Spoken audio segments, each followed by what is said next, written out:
Kenapa? Ujian Bapak dan Ibu itu bisa jadi bukan dalam segi ibadahnya, ya. Bisa jadi dari apa? Dari interaksi kita, ya, dengan teman sekamar, dengan teman perjalanan, atau Bapak dan Ibu diuji dengan apa? Ini pembimbingnya nih ngeselin misalkan gitu ya. Ustaz Izin ngeselin banget gitu ya, atau Ustaz Dadan. Saya enggak. Saya enggak. Gitu ya. Enggak. Misalkan gitu. Tapi insya Allah enggak. Itu adalah ujian sebetulnya. Ujian juga. Kadang teman sekamar gitu ya. Kita diuji teman sekamar yang baru kenal. Itu menurut saya bagian dari apa? Proses untuk Bapak dan Ibu mendapatkan haji yang mabrur. Jadi bukan hanya dari perjalanan ibadah tawaf sa'i kemudian wukufnya saja. Itu bagian dari ujian. Oke. Tahallul ini ditandai dengan apa? Dengan menggunting rambut, ya. Laki-laki disunahkan apa? Digundul. Bapak-bapak siap gundul ya? Iya. Oke. Baik, Bapak dan Ibu. Untuk bapak-bapak disunahkan digundul, kemudian ibu-ibu sekurangnya 3 helai rambut saja untuk ibu-ibu, ya. Saya kasih 3 orang untuk bertanya deh sebentar. Silakan Ibu. Ya. Betul? Iya. Kalau tidak sengaja namanya dimaafkan, ya. Unsur kesengajaan membatalkan atau yang menjadi larangan itu terjadi karena ada proses yang namanya disengaja, ya. Justru pada saat larangan-larangan ini adalah itu bagian dari apa? Menguji kejujuran kita. Kan nggak mungkin saya sadar sama Abraham melototin Bapak dan Ibu. Dam gitu kan nggak mungkin ya. Nggak mungkin Bapak Ibu melanggar ya. Disitulah ujian Bapak dan Ibu pada saat berihram. Oh iya, saya kayaknya apa? Saya memakai sabun dengan sengaja gitu kan. Atau saya kemudian mungkin kalau memakai sabun bisa jadi lupa, sikat gigi lupa mungkin, ya. Atau rambut lepas nggak sengaja. Tapi kan nggak mungkin kalau Bapak dan Ibu berhubungan lupa, ya nggak? Iya dong. Nggak mungkin kalau gitu kelupaan rasa-rasanya. Maka disitulah kejujuran Bapak dan Ibu diuji. Gitu. Ada lagi Ibu di sana? Ya. Gimana?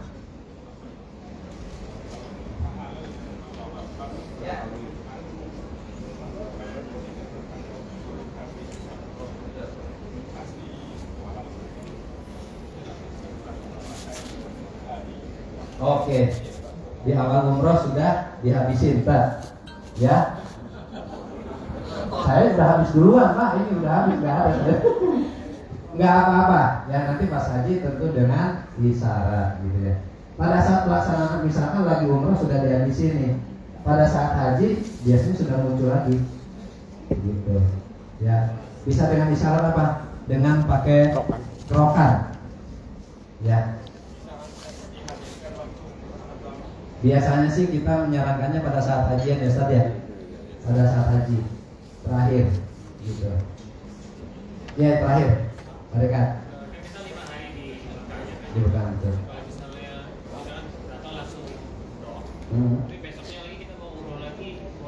Boleh. Betul. Baik. Oke, betul ya. Saat sampai di Mekah kita akan bareng-bareng umroh yang pertama kali. Umroh yang wajibnya pada saat kita datang di Mekah. Setelah itu mau umroh lagi boleh. Mau berapa kali? Sehari 3 kali boleh. Ada Pak jamaah umroh saya waktu tahun 2018 sama saya, pagi setelah sarapan umroh, siang setelah makan siang umroh, malam setelah makan malam umroh. Terakhir tahun lalu dia berangkat sehari 7 kali. Gitu. Usianya udah di atas saya, ya, udah lumayan di atas 50. Sehari bisa 7 kali. Gitu kata dia, mumpung ke sana kan biayanya nggak kecil kan, ya berkali-kali umrohnya. Gitu. Tapi itu adalah opsional bagi Bapak dan Ibu yang ingin melaksanakan umroh opsional. Tentu koordinasi dengan kami nih, supaya apa? Supaya kita bisa memantau.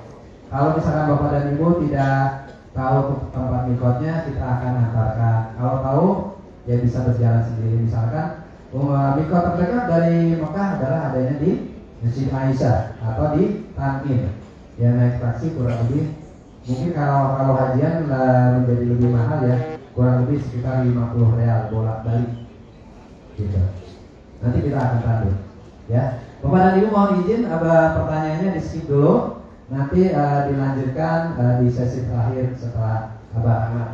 Ya, itu adalah prosesi untuk melaksanakan umrohnya, dan akan dilanjut bagaimana saat Bapak dan Ibu melaksanakan prosesi ibadah haji. Ya, untuk itu dengan segala hormat saya persilahkan kepada guru kita semua, Abah Ki Haji Rahmat Syukur. Abah Rahmat. Tepuk tangan buat Abah.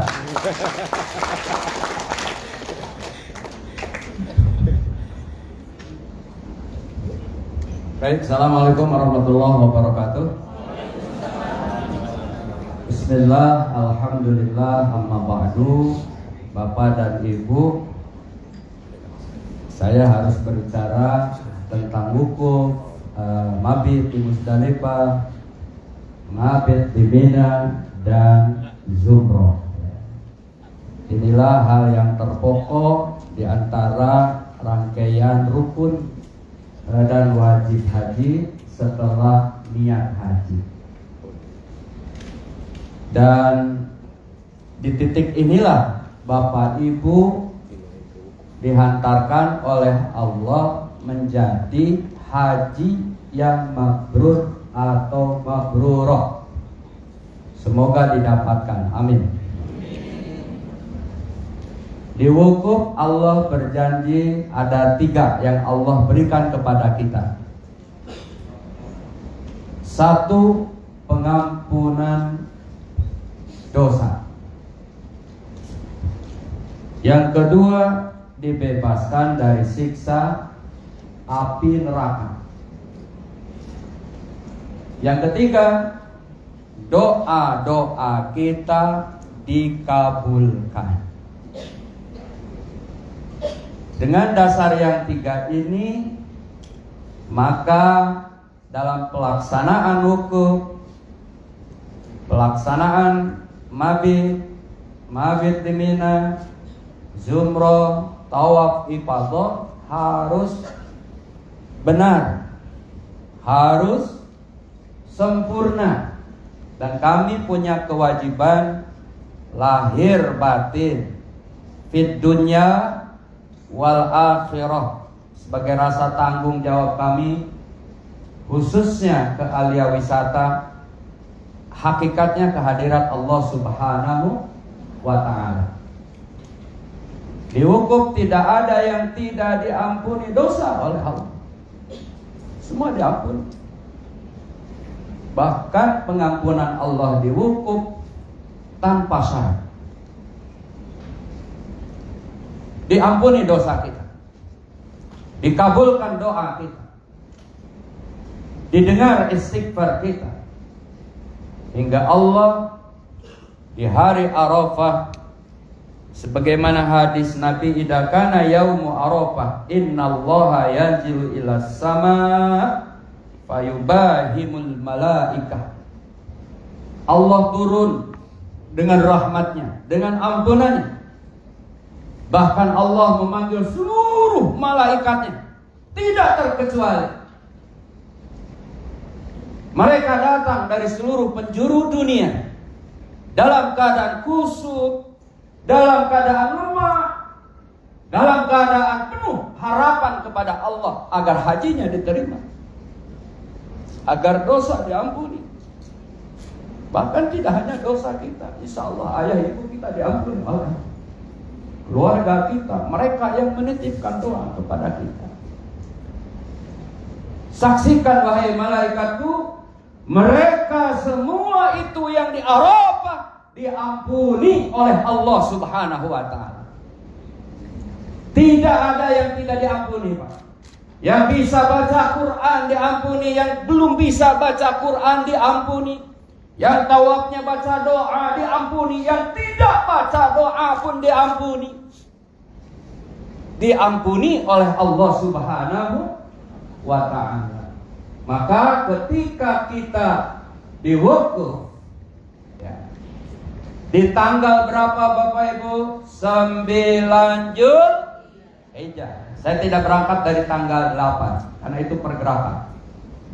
Tanggal 9 ya, mulai waktu duhur sudah mulai masuk waktu wukuf. Seutama-utamanya sampai datang waktu maghrib. Itu utama. Selesai sholat duhur jamaah takdim qashar, dengar khutbah Arafah tidak tamat, kita keluar sah wukufnya. Sampai jam 2 sah, sampai jam 3 sah. Tapi kalau datang waktu maghrib, wukufnya selesai. Pernahkah terjadi? Bukan Alia Wisata, Travel Life, masuk Arafah lewat waktu maghrib, sahkah wukufnya? Tidak. Sudah keluar waktu wukuf. Oleh itu kami bertanggung jawab supaya Bapak Ibu ada di waktu wukuf. Wukuf tuh mencek orang Sunda cicing we di Arafah ngajudeg. Ibu tahu ngajudeg? Tuh obah-obah 5 menit sah. Gini Pak, kalau saya contohin, walaupun sambil manyun tuh nggak apa-apa, manyun mikirin dosa kalau sah Pak wukuf. Ya kan saya duduk Bu. Itu wukuf Pak. Ya, kalau bahasa itunya berhenti atau berada di Arafah dalam keadaan ihram pada waktu tertentu dalam rangka memenuhi ketentuan manasik haji. Sumber Depa. Wukuf di Arafah termasuk salah satu rukun haji karena tanpa wukuf haji seseorang tidak sah. Al-Hajju Arafah. Haji itu adalah Arafah, yakni wukuf. Disyaratkan suci gak? Tidak. Bapak Ibu nggak punya wudhu, sah wukufnya? Sah. Ibu-ibu yang datang bulan, sah wukufnya? Sah. Sah Pak. Keutamaan wukuf, ikutin khutbah Arafah setelah sholat zuhur dan asar di jamaah takdim qashar. Diawali sholat zuhur jamaah takdim qashar berjamaah. Nanti imamnya karena yang paling tua saya, cocok imamnya saya lah. Kan saya paling tua.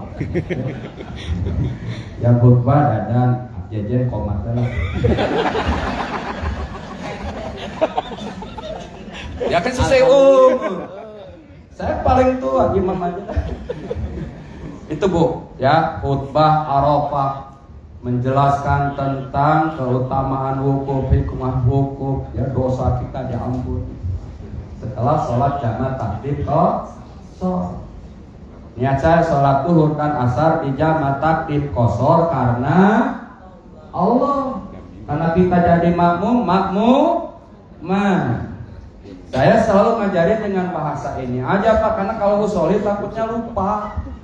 Akhirnya ibu nggak takbir, mikirin usolli.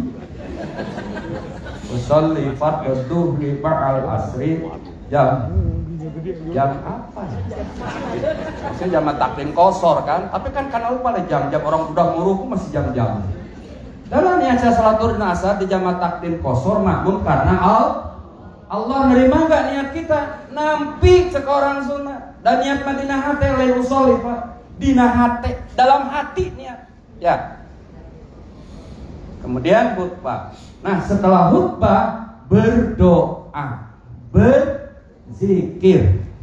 Ini yang dimaksud tadi bahwa keutamaan wukuf itu adalah sebaik-baiknya kita doa. Tidak ada yang tidak berdoa. Silakan berdoa Pak. Setelah jamaah takdim qashar menekatkan khutbah, zikir bareng-bareng, ibu keluar tenda Arafah. Jangan jauh-jauh sekitar situ. Silakan berdoa suami istri. Mohon kepada Allah apa yang kita inginkan. Jangan sampai kita lewatkan waktu wukuf yang sangat utama ini. Khairud doa yaumu Arafah, kata Kanjeng Nabi. Sebaik-baiknya doa itu adalah di Arafah.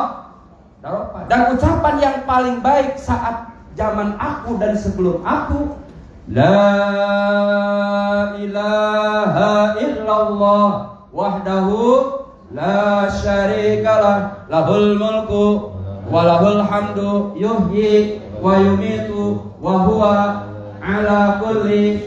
Ini doa yang sering dibaca Rasul saat wukuf.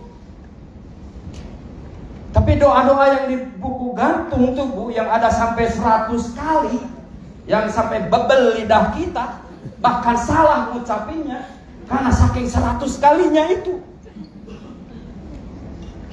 Saya kira lebih baik baca doa inilah Pak, yang dicontohkan oleh Rasulullah Shallallahu Alaihi, mudah kita hafal semua. Tetapi yang di buku gantung tetap kami akan pandu sebagai tugas pelayanan. Betul ya Bapak Ibu ya? Tetap kita pandu. Nanti ramai-ramai dulu. Biasanya Kang Dadan yang pandu. Supaya keutamaan wukuf itu didapat. Supaya haji kita itu mabrur, bukan mabur. Mabrur. Mabrur. Kol-kolah. Mabrur. Karena kalau nggak pakai kol-kolah jadi mabur jadi. Mabrur. Coba Bu, mabrur. Udah bagus kalkulasi. Ya bagus aja lah, karena nggak ada waktu untuk ngetes itu ya. Mabrur, insya. Tadi kan sudah dibilang, yang bisa baca Quran mabrur, yang belum bisa baca mabrur, yang saat umroh tawafnya baca doa mabrur, yang tidak baca doa mabrur. Karena haji itu fisik, hampir 100% fisik Pak. Yang wajib hafal kan cuma niat haji, niat umrah doang. Yang lainnya fisik semua. Ya walaupun duduk juga fisik. Terasa pegel, linu, tuhur nyerocot, kan itu fisik juga. Pak ya, ini wukuf. Jadi syaratnya tidak harus suci, tapi harus masuk waktu wukuf.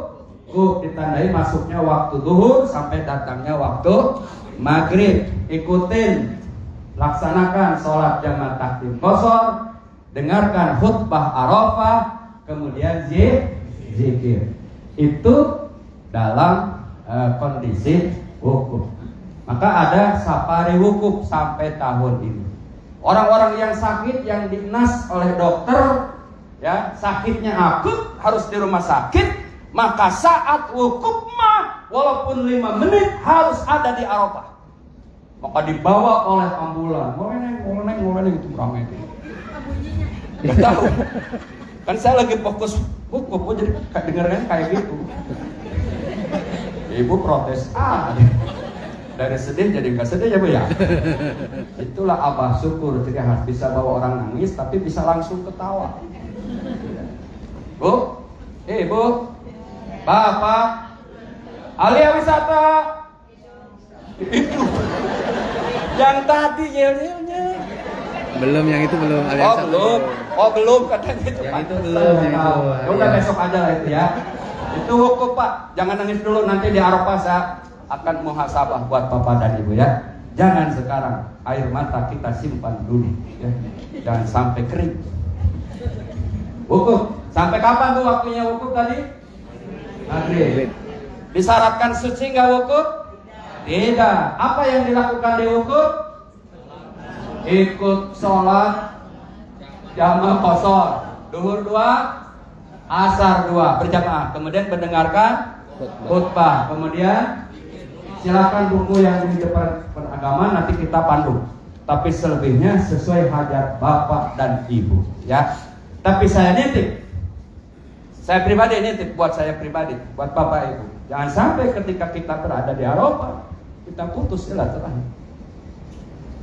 Sama ayah, sama ibu, sama kakak, sama bibi, sama paman. Mungkin sebelum tanggal 8 kita bisa WA. Mohon maaf lahir batin. Kalau ibu dalam perseteruan, permusuhan dengan sesama kita, Walaupun wukuf Allah sudah membuka pintu ampunan, tidak akan diampuni bu orang yang memutuskan silaturahmi. Itulah dasarnya kenapa ada walimatus safar. Nabi nggak nyuruh mau berangkat haji, hajat, undang abah syukur. Nggak ada hadisnya. Tapi yang walimatus safar ya silakan. Jika kelebihan rezekinya ada, enggak apa-apa. Tapi musafahah minta maaf silakan untuk keutamaan kita dihukum. Paham ya Bapak Ibu? Gak usah pakai dalil, capek. Dan saya juga gak ngerti dalilnya ya. Kita adalah masa minta maaf kagak dibolehkan. Saya itu jadi ngaco kalau saya putusnya. Udah lebih cocok ya Bu ya. Itu hukum ya Bu ya. Nanti maghrib Pak Rudi akan memberikan instruksi. Siap-siap ke Musdalifah. Ibu kita masih pakai ihram nggak dihukum nih? Masih. Jangan lupa kan itu bagian Kang Dadan udah ya. Saya nyambung. Masih kan? Masih kan? Masih. Ke Musdalifah pakai ihram? Nah, di Musdalifah syarat suci enggak? Beda. Mabit di Musdalifah tidak disyaratkan suci. Yang dianjurkan banyak zikir. Zikirnya apa? Tidak ditentukan oleh Rasulullah juga. Ibu mau istighfar silakan, tasbih silakan. Tapi yang utama mendapatkan waktu maghrib.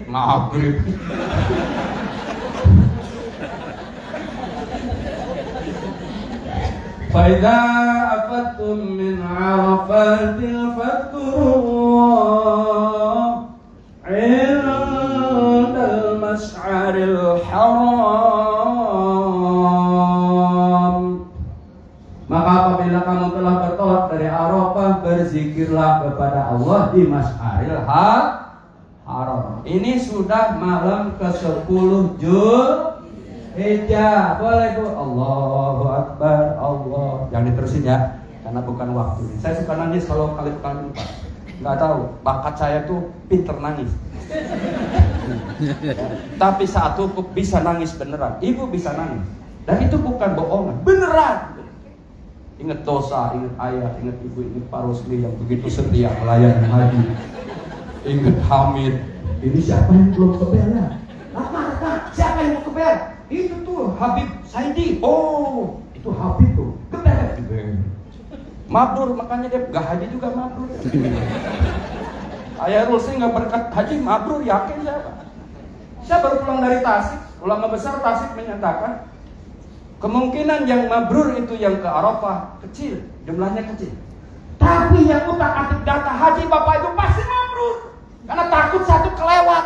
Itu yang menyebabkan mabrur, Pak. Harusnya pasti mabrur, udahlah pasti. Gak usah ragu. Ya, di Musdalifah tidak disyaratkan suci, perbanyak zikir, masuk waktu mabit walaupun sebentar. Dari maghrib sudah boleh Pak, tapi dihitungnya 12.00. Utamanya sampai waktu subuh. Tapi kita tidak mungkin sampai waktu subuh Pak. Yalah 12.30 kita sudah masuk waktu maghrib. Nanti Pak Rudi bergerak. Ini pergerakan boleh disebutkan. Nanti aja. Bergerak kemana? Kita mah ke Masjidil Haram. Kalau yang reguler ke Mina. Beda pergerakannya itu. Bisa dilanjutin ya. Kalau bisa tidur. Mabit tuh utamanya. Enggak juga nggak bisa. Nggak bisa tuh ya udah zikir aja. Nanti kalau sudah 12 lewat masuk waktu mabit, kita akan digerakkan ke Masjidil Haram. Untuk apa? Tawaf ifadah, sa'i, tahallul. Enggak usah dibahas lagi, tadi udah. Kan gitu-gitu juga. Ya. Mempersingkat waktu. Balik ke hotel, ganti baju.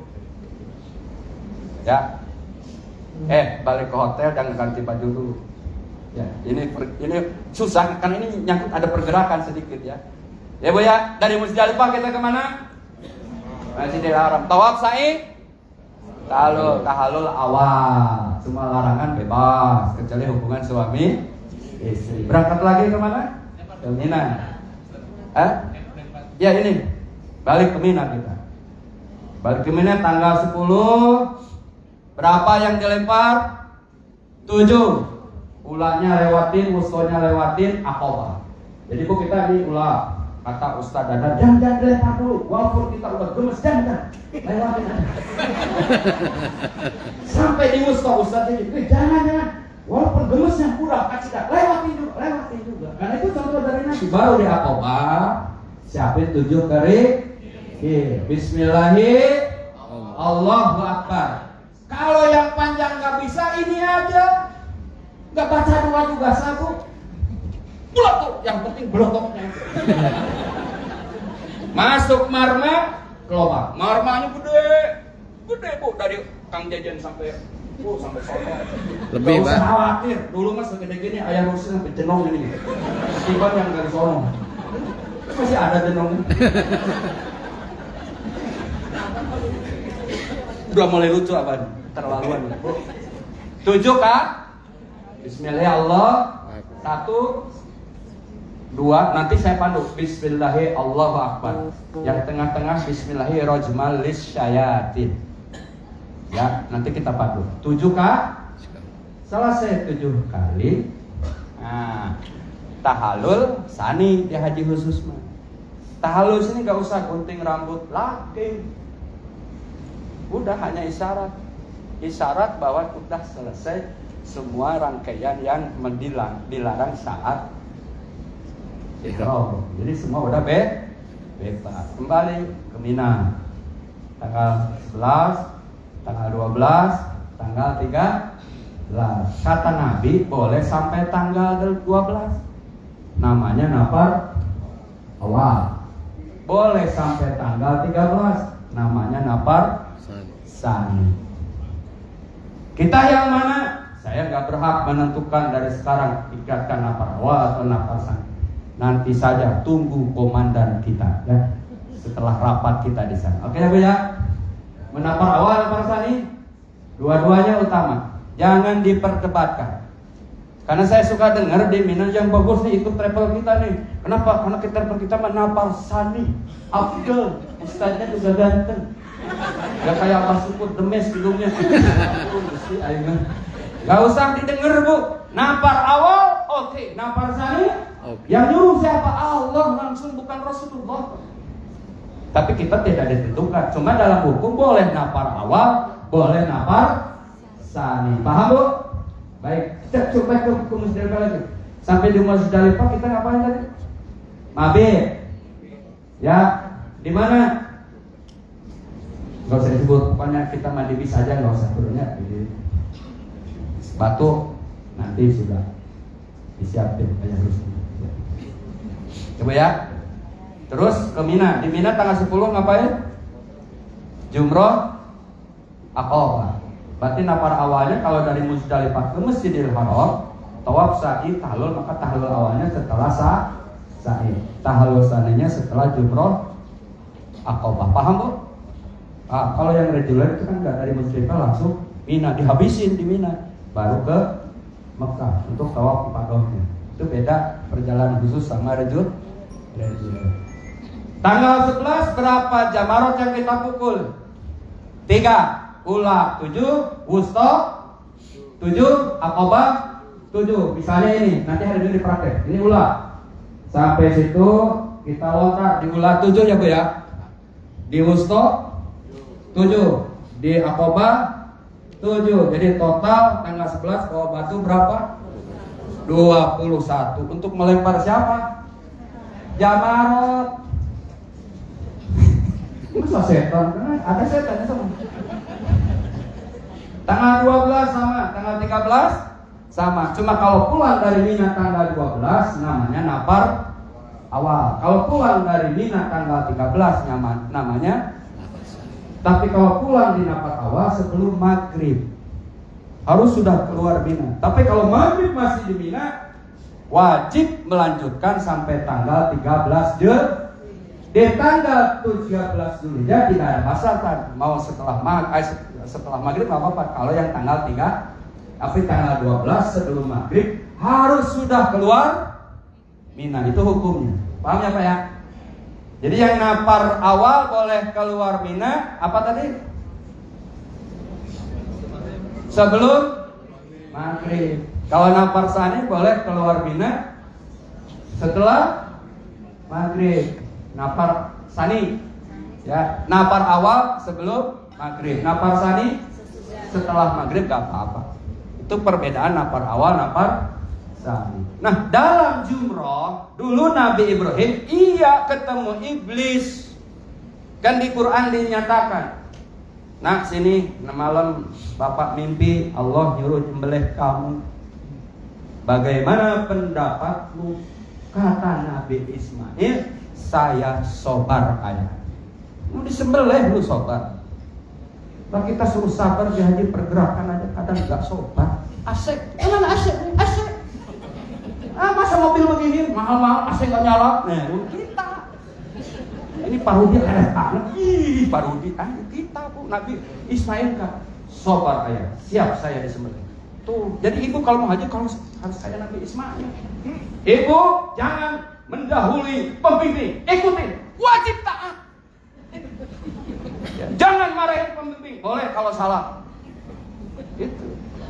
Kemudian ke Siti Hajar, hai istriku, pakailah anakmu dengan pakaian yang terbersih, sisirlah rapi rambutnya. Saya mau ke pinggiran Mina, ini bawa tali, bawa pedang.